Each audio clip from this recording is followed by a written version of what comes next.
సహష్ say hi.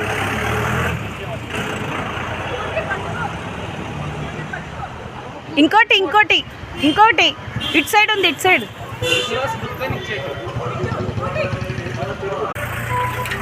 Thank you bit.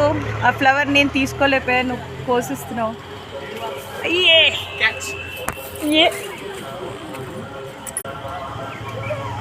ఇలా చెట్టుకుంది మన చేతికి ఎలా వస్తుంది అనుకునే లోపే బిట్టు కోసి నా చేతికి ఇచ్చేసాడు. నేను షూట్ చేసుకుని ఇచ్చేసాను.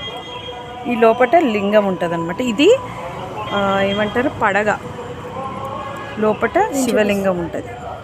ఇలా చూసారా, లింగం కనిపిస్తుంది, ఇదే శివలింగం. సో ఈ పువ్వు అంటే శివుడికి కూడా చాలా ఇష్టం. చూసారా శివలింగం ఎలా ఉందో. సో ఈ పువ్వు ప్రత్యేకత ఇదనమాట. పైనుంచి పడగ